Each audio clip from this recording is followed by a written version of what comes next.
when I first went to a slum, the adults say that we don't have any time to listen to all this because we know nothing will happen.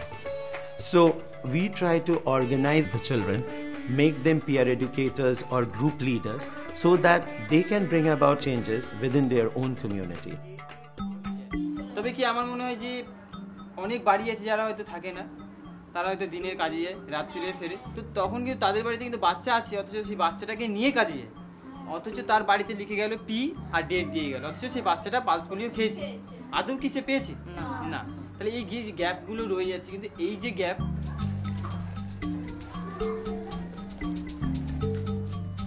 এটাও দেখো খুব মজার।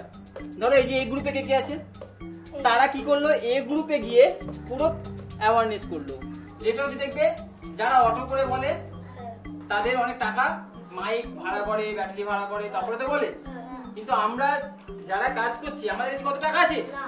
আমাদেরকে বলে চোঙা। কি বলে? চোঙা।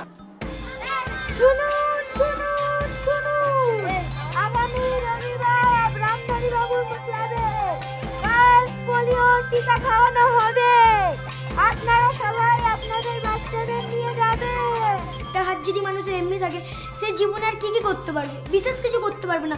তো আমাদের মতো এটা আমাদের পাড়ার কোনো ছেলে এমনি না হোক, আজ যদি মনে হয় যে না, তাহলে এরা আছে, এরা হচ্ছে এলাকায় কাজ করছে, ঠিক আছে, এদের তুমি বলতে পারো যদি তোমার সেরকম কাজের অসুবিধা হয়, তাহলে ওরাই তোমার ওই বাচ্চাটাকে ক্লাবে নিয়ে যাবে, ওরা পালস পোলিও খাইয়ে নিয়ে আবার এখানে ফেরত, ঠিক আছে? টাটা করে দে, টাটা করে দে, tata.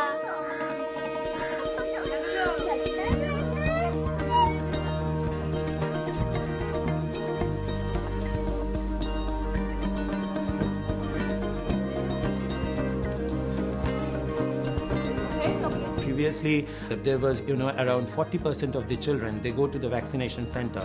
Now, they are at least 80% people. And within 2-3 years, I think that all of RSC children will be vaccinated. আমরা চাইছি যে আমাদের কাজটা এর দিয়েও বৃহৎ হোক। আমরা স্কুলে যাচ্ছি, তো মানে আমরা একদিন বেরিয়ে যতটা করতে পেরেছি, 75টা বাচ্চা দিয়ে 100 জন হয়েছে।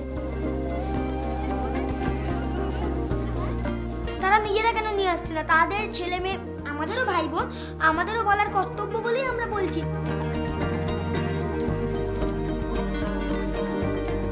আর যদি আমাদের বলে তোদের এতে সার্থক কি, আমাদের ভাই বোনরা যাতে প্যারালাইজ না হয়, খোড়া না হয়ে যায়, এটাই আমাদের সার্থক। আমাদের ভাই বোনদের আমরা ভালো করব।